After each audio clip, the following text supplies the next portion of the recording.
Aloha, I'm Sabrina with Begin Being, and in today's video, I'm going to be getting pretty vulnerable. I'm going to be sharing stuff with you that some of my closest friends don't even know.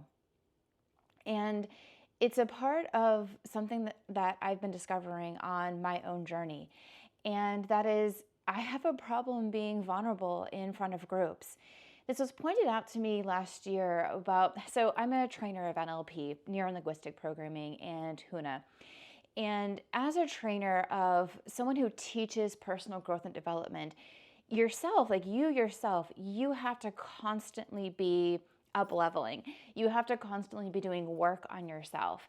And that's kind of what it means to be a teacher of personal growth and development. And honestly, sometimes I think I was just born with this. I was just born to be able to constantly be looking at myself, constantly be looking at, I call it, and well, not me, many others as well, but peeling back the layers of an onion.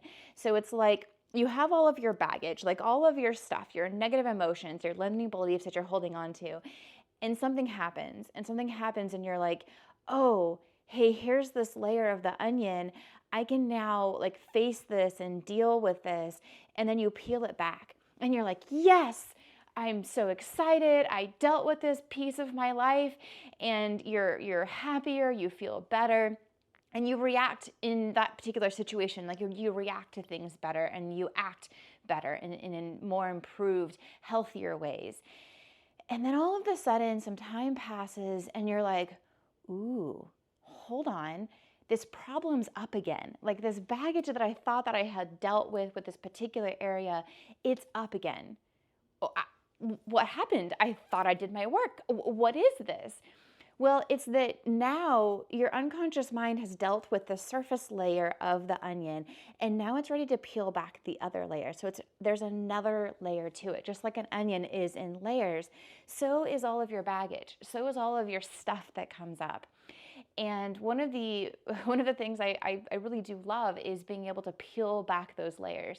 Now, in the moment, the layers aren't so fun. In the moment when you discover a bunch of curse words, there's a new layer. It's not so fun. And what is fun, though, what is empowering, is being able to face that new layer. In Huna, in the Hawaiian language, there's a word called alo, and it means to face it. And so whenever there's, your baggage comes up, anyone who teaches or who is, truly involved in personal growth and development, they'll celebrate it. And that's what the Hawaiians practice as well. They practice celebrating when your baggage comes up. And so that was me last year, 2023, and it's January 2024. So part of my New Year's resolutions, part of my goals for the year is to be more vulnerable, because something happened last year, and one of my fellow trainers, we're always coaching each other, because that's who we have to see, to the people we have that sees our stuff, that sees guess what? I think you're ready for that next layer. And so, someone said to me that you're really good at being vulnerable one-on-one. When it's just us one-on-one, you share, you're open. And when you're in a group, it's like you have a wall. And it's like you're not able to open up. And the person didn't say this, but this is, what I was thinking through later. And the thing is, if you're going to be teaching about personal growth and development, if you're going to be helping other students, if you're not sharing what happened to you, if you're not sharing your own story, then it's almost like you're not connecting with them. You're not being able to help them. And why have all of that icky stuff happen to you if you can't then take that and use it to be able to connect with others and help them through some icky stuff that maybe they've gone through? And so what I realized through this, by not being vulnerable and not being able to open up in groups, is that I'm not able to share the icky stuff that happened to me with you guys, with my students, with my clients. And if I'm not able to share that, then I'm not actually helping them.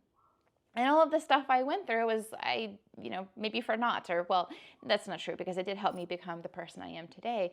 And how much more powerful would it be if I did share that stuff and I did open up? So I really did some deep inner work, and I looked at, okay, well, why am I not able to open up? Like, what is this resistance that I'm feeling? And it has to do with what part of the video is about today, which is perfectionism. I felt that when I'm in front of a group, when I'm in front of my students, and when I'm in front of you guys, I felt that I needed to be perfect. I needed to be up here, I needed to have my stuff together, and I needed to be perfect. Okay, again, why is that? Why do I feel like why do I have that expectation of myself? And I thought to myself, well, do I expect that from my teachers? Because I listen to a wide group of people. I love learning. I'm a bit of a geek, nerd, whatever you want to call it. I love learning. I'm constantly researching, constantly watching, other people's YouTube channels, constantly watching webinars. I love it. And I thought to myself, well, do I expect my teachers, like the people I learn from, to be perfect? And I'm like, no, they're human. And in fact, there are some people that, like some YouTubers and stuff that I watch, who are incredibly vulnerable. And to me, I didn't realize it, but I actually think that that's very empowering. So coming back to realizing, like, okay, well, what is this? And here's the part that I don't normally share. My childhood wasn't the best. I know a lot of you out there probably are thinking the same thing about your own. And when I was little, my mom worked nights, and I wasn't allowed to tell anyone what she did for a living. I wasn't allowed to, I had to lie, basically. I had to make up something else that she did. And that's kind of how I grew up, with lying about what my mom did for a living. To top it off, she also had an extremely abusive boyfriend. When I was somewhere around kindergarten, I had to run to the neighbor's house to call the cops because of the violence that was happening. Same thing, I was older, maybe second, third, fourth grade, somewhere in there. Same thing, I had to run to the neighbor's house and call the cops. And it really led me to think, okay, being vulnerable, sharing things. First of all, I'm not allowed to share certain things. And there was a bit of a safety-ness for it, because another part of this is we all have what are called core wounds, wounds that you heal it and then it comes up again and again and again. One of my core wounds is I'm not doing enough. I can never do enough. I'm always doing. I'm always trying to be more because I'm not doing enough. Maybe I'm not enough. And so looking at that, I had this, well, maybe if I just do more, then I can keep my mom safe. If I do more, if I'm a better child, if I'm the perfect little child, I can keep my mom safe. And by keeping my mom safe, I can keep myself safe.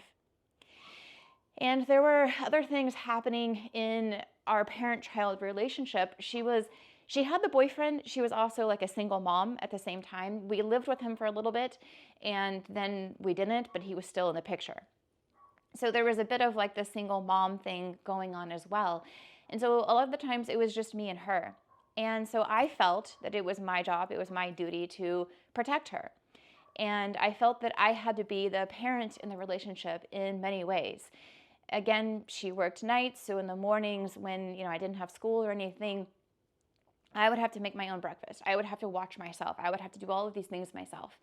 And she was, her sleep schedule was off, and so she was often very tired, couldn't play with me. I probably felt I didn't get enough attention, all of those sorts of things. But if I do enough, if I do more and more and more, then I can keep her safe, and I keep myself safe. And maybe if I do enough, I'll get some attention. Maybe I'll do something so amazing, I'll be so perfect that I'll get that attention. And so later on in life, I developed this thing where, for one, I can't share. I can't share the bad things that happened. I'm not allowed to. It's not safe to. So I can't be vulnerable. And the other thing that I've been dealing with, which I'm talking to you about as well, is the idea that I have to be perfect. In everything that I do, everything has to be perfect. I edit my own videos, and Maybe I take too much time editing the videos. Maybe you'll start seeing a little bit more raw videos this year. I don't know. I do really enjoy the creativity part of it. Don't enjoy the amount of time it takes me, but I do enjoy the creativity part. So maybe they'll still be, as professional as possible. Point being, though, perfectionism. Perfectionism is actually a fear of failure. So it's interesting because I had a lot of this perfectionist type stuff coming up for me this past year. And I was really looking at it. Okay, well, why do I feel like I need to be perfect? A lot of the stuff I just mentioned. And looking further into that, how is this showing up in my life? And being into personal growth and development and everything, of course, I want to let this go. I want to let this go, and I want to be able to, not only do I want to, but the person that I am, because if you talk to me on one-on-one, I am I'm one of those people who,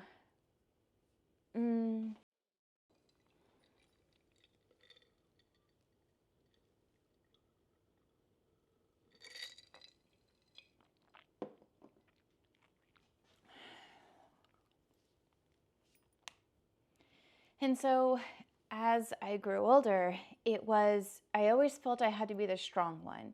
Even in friend groups or relationships, I always felt I had to be the strong one. And being the strong one in a group means not being vulnerable. It means not sharing stuff that happened to me because I'm here for you. If I share what happens to me, then it becomes about me, and then maybe you see me as weak, and maybe you don't see me as strong, and then maybe I can't help you. And it's the opposite. It turns out it's exactly the opposite. By me being vulnerable, that is actually me being strong. And by me being vulnerable, I'm able to share what happened to you in my life. And then all of the things that happened to you in your life, you can be like, oh, hey, I too can work on this. I too don't have to be stuck in my past and think about all of the bad things that happened to me in my past. So by me being able to share with you, by me being vulnerable and opening up, you're able and we are able together to be able to connect more and to be able to grow and be able to heal from any trauma that has happened in our past. If you see me as perfect, if you see me as this perfect person, which is what I used to want you to do, then how are we going to be able to relate? Then if you're seeing me as perfect, as oh, she has all of her stuff together, she's, a successful trainer, she's doing all this YouTube stuff, look at all these different things that she's doing, which is what I wanted in the past, right? Look at me. I'm doing these things. Now can I get that attention? Look at me. I'm so strong. I'm so powerful. I'm protected. And that's not the case. And ultimately, that's not the kind of attention that I want either. That's not the person who I am. I don't want that kind of attention. But sometimes when you don't want something, it becomes your shadow. It becomes a reflection of what you do want, but then that there's what you don't want as well. So going through all of this, I'm proud to say today that I am a recovering perfectionist, and I'm making this video as a part of that process. I'm sharing with you my process of healing. And to me, this is incredibly vulnerable. In my past, I would never have shared my process of healing in this way with potentially the entire world. And interestingly, to go even deeper, and I wasn't quite prepared to share all of this. And, guess what? The universe says, this is your time. You made this as a 2024 goal, so guess what you get to do? So another part of the whole attention thing is that, all kids want attention. There's many studies about what happens when kids don't get attention and how that can cause several, issues with them developing quote unquote normally. But with them having that developmental pattern, another piece to this, and I apologize, I'm kind of all over the place in this video because it's my first time being vulnerable like this. So yeah, the video is all over the place because multiple downloads are coming in at once. And I feel like I should explain something in case there's those of you who aren't psychology majors and have not gone through a lot of personal growth and development classes. So during the developmental phase between the ages of when you're a baby through, psychologists were saying, like research was saying about 7. Now there's some new research saying that it might be about 10 years old. But basically what's happening is through that time period, your unconscious mind is basically like a sponge. You haven't developed your critical factor yet, which is the ability to differentiate between what is like true and what is maybe not true for you. So for example, if your parents said something to you like, well, money doesn't grow on trees, or money is evil, you take that in as your beliefs as well. You don't have the ability to say, okay, I don't know if I believe that. That belief's not really for me, and push it away. So then later in life, maybe you have a problem with money. You're trying to make money, but you feel like it's dirty, you feel it's evil. And so then you end up saying, like thinking, oh, well, maybe you're not the kind of person that needs to make a lot of money. And then you end up thinking, but I want more money. I'm using money because it's an easy example. It applies to many different things as well. And so again, children needing attention, it's how we learn, it's how we process things. So it's a perfectly normal thing for that to happen. And in today's society, when you have stuff like a single mom, when you're sort of an only child, brothers and sisters are, out of the house already. So you're sort of like an only child. When that happens and you're by yourself a lot, you sometimes develop like wanting attention or needing attention in ways that maybe aren't appropriate. And then other things can happen to where, in my case, the times that I did get attention, it was attention that I really didn't want. So there was babysitters involved and sexual abuse involved. And so yeah, things that, so it's almost like hey, I wanted attention and I didn't want attention at the exact same time. So maybe if I do enough stuff, maybe if I'm perfect enough, maybe if I'm, just doing like these good things, maybe I'm like this good, perfect child, I'll be left alone with what I don't want, and I will maybe get more of what I do want, like a mother's attention. Or, my dad was also kind of in and out of the picture. I would visit him. He lived in a different state. So I would see him every year. And at the same time, most of the time, he wasn't there. Good news is I got an amazing stepdad when I was in middle school. Whole life changed. Oh, and also I should definitely share this as well. My mom and I have done a ton of healing work, so we have an amazing relationship now. And in the beginning, yeah, it was rocky. It wasn't fun. And without having a dad there to be a good dad, support and stuff like that, instead I got the horrible, abusive boyfriend. And then, eventually he was gone. Eventually he got the cops called one too many times. And so finally, and here's the thing as well, is that I don't have anything, like I don't blame my mom. I don't sit there and say like, oh, you were an awful parent. Like, why would you do this to me? Like, blah, blah, blah. She was doing the best that she knew how to do with the tools and techniques that she had at the time. And I want you guys all to think about this with your own parents as well, when you've had a not so great relationship growing up. And, maybe they were workaholics and didn't give you attention in that way. Maybe, they were abusive themselves. Think about maybe what happened in their past. Think about maybe what happened with what they had going on. Maybe this has been going on for generations. I'm in no way saying what they did was okay. I'm in no way saying like it was right. What I am saying is we all have a choice. We all have a choice to be able to like continue to blame them and hate them, or think, oh, I messed up, it's all your fault. Or we can look at ourselves And we can look at ourselves and say, okay, great. Well, if that hadn't happened, who would I be today? Would I still be the same person? I'm actually grateful for all of the things that happened to me because I am who I am. And I like me. I like the person who I am. And without all of that, would I be the kind, caring, and generous person that I am? Who knows? I'm a Cancer, so maybe. But point is, we all go through the things that we go through for a reason.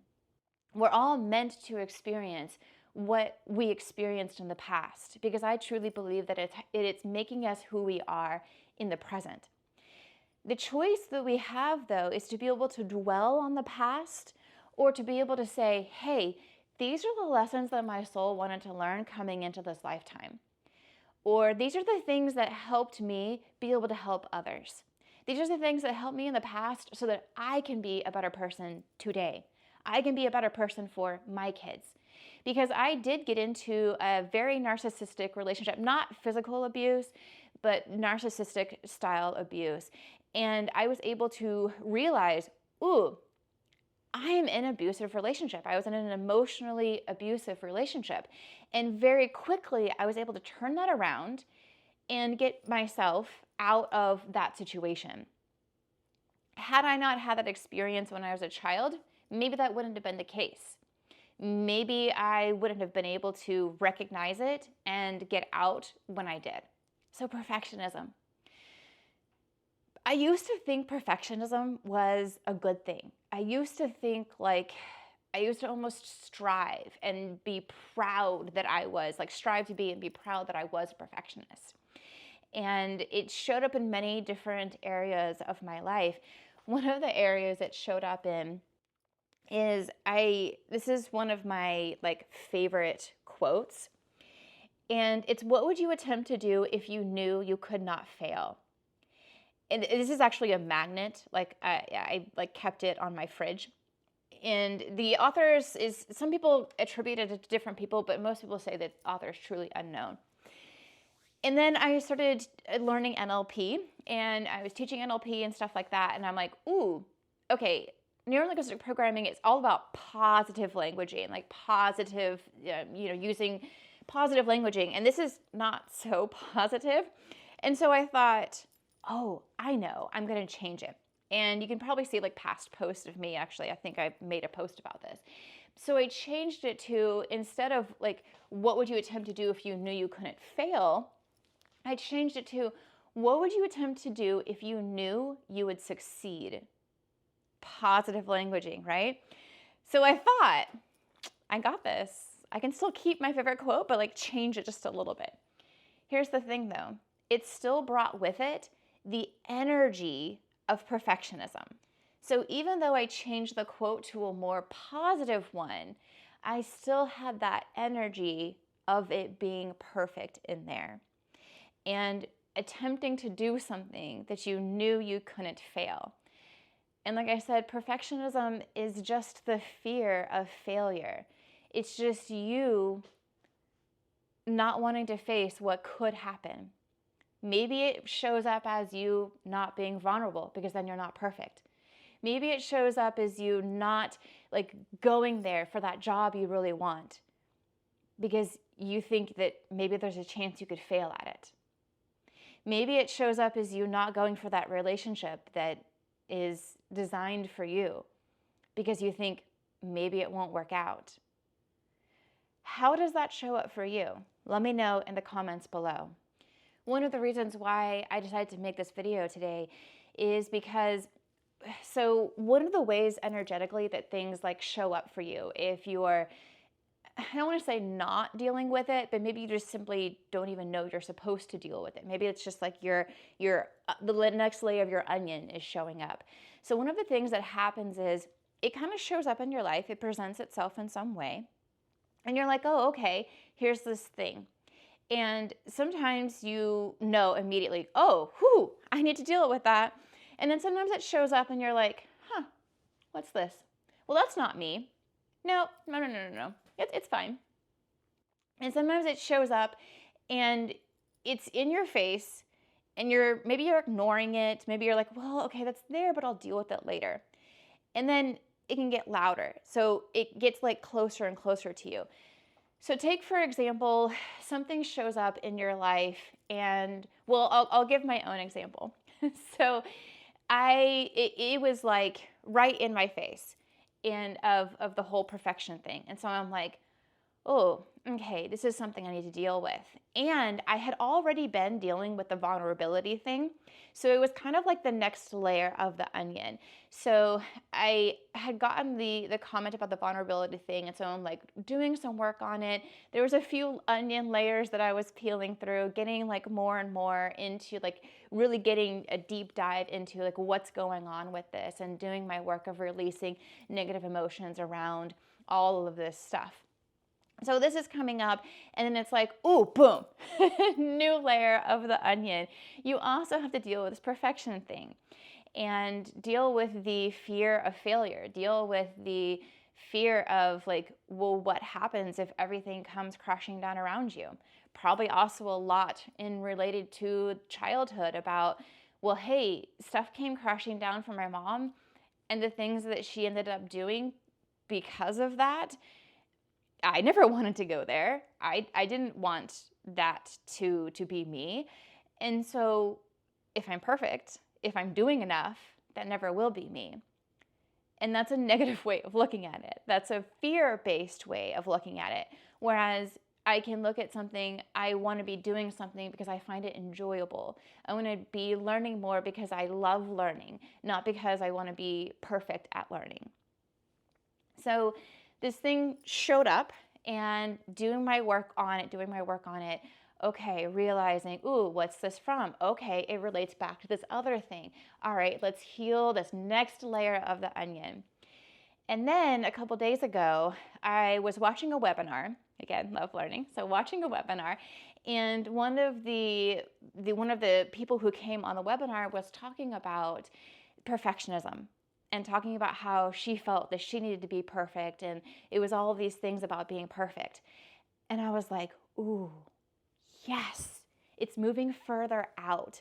So like I said, sometimes the thing comes in and it's maybe out here, maybe like you see it in a friend or somebody like that, and then it moves in and then it gets closer until it's like right in your face, like screaming at you, hey, deal with this. And then when you deal with it, it starts to move out. So maybe it's something to where like you make a video, right? So it moves out a little bit. That's it moving out. That's you like dealing with the work. And then now I saw it in someone else on a webinar. So the energy is moving out, which that's good news. You want it to be moving out. So whenever you're doing your work, that's how you know when like things are going well, when you're like, yes, I'm doing this. If it's getting closer and closer and closer, that means you need to start dealing with it fast, because the closer it gets, the stronger it will be. It's like, you get like a little bit of a knock on the door. And if your source feels like, hey, it's time for you to release something, it's like, knock, knock. Hey, I'm here, let's deal with this. And if you don't, then it's like, hey, like it gets louder. I'm still here. You're not working on it. Can we do something about it? And then eventually it just starts banging on the door. You don't want it to get to that part. You want to make sure you're dealing with it as soon as you hear the little soft, like, excuse me, pardon me, I'm here. Can we work on this today? You're ready. I know you're ready. And so for you guys, for 2024, or whenever you might be watching this video, if there's something you're ready to work on, if there's something that's coming up for you that's maybe tapping, or maybe to you it's a bang, maybe it's you need to get out of that relationship, maybe you need to get into a relationship, you need to like heal whatever it is to be able to get into a relationship. This particular person on the webinar, she was with someone who they have been separated for 8 years, still not divorced. And it's because she has that fear. She has that fear of like, well, what will happen if I actually go through with the divorce process? So if there's something like that for you guys going on in your life, like, maybe you want that dream job and you're just not going for it. You're working a job that is not fun for you. You don't enjoy it. Take the steps, take the action that you need to take in 2024, or like I said, whenever you might be watching this, to accomplish your dream. Maybe you want to start like working out. Maybe you want to start eating healthier. Awesome. Do it. Do your work. Be vulnerable with yourself, with others. And if you're a perfectionist, it's okay. Just let it go. Do your work to be able to transform that. Now, I've told you a lot about, hey, do this. And if you're sitting there going, great, Sabrina, thanks, but like, how? The way I personally know how is I use neurolinguistic programming. I use mental and emotional release therapy. That's the way I do it. You can come to one of my trainings, one of the trainings that Empowerment Inc. does. You can go to other trainings that teach NLP. You can go to other events like, Joe Dispenza, for example. He did a lot of release work. There's a lot of different ways you can do it. I coach people, and it's hard for me to be able to tell you how on a video. Some people do like plant medicines. There's a lot of disclaimers if you're going to go that route to make sure you know who you're getting the medicine from. There's several different ways to do it. And again, it's not in the scope of this video to be able to get into that. I don't feel comfortable trying to teach you how to release massive negative emotions on a video. You can start by doing little things like by doing journaling. You can start by just like recognizing it's there. So for example, with me, with my perfectionism, I really looked deep into, okay, where is this coming from? Why is this here? In some release techniques, you don't even have to know the why. And it is good. We do a thing in mental and emotional release, MER. We do a thing called a detailed personal history. And it really gets down into life events, like your life events, what's happened. In no way do you ever have to relive a memory. So for example, when I was thinking about this stuff with the abusive boyfriend and why I'm able to, like, yes, there is a little bit of a, almost like a choking up kind of a feeling, but the reason why I'm able to like be able to talk with you like this without just bursting into tears or anything like that is because you don't have to like relive that memory. You don't have to go back into that memory and relive the trauma that happened. There are some therapies that have you do that. Please, if someone suggests that to you, unless you really want to for some reason, you don't have to. So if you're going to a therapist and they suggest, okay, well, let's relive that particular memory, let's go deep down into it, you don't have to. You can absolutely 100% be able to release the negative emotions that were attached to that particular traumatic event without reliving it. Again, if you want to, it's up to you. And if it's something that sometimes there are very traumatic events that no one wants to relive. So again, if someone tells you that that's a like mandatory thing, it's totally not. I've gotten rid of lots of trauma without having to relive event in clients. So, all right. I think that about like wraps up the video. I apologize for it being all over the place, and maybe I don't even need to. Yeah, so a lot of my videos go like straight into content.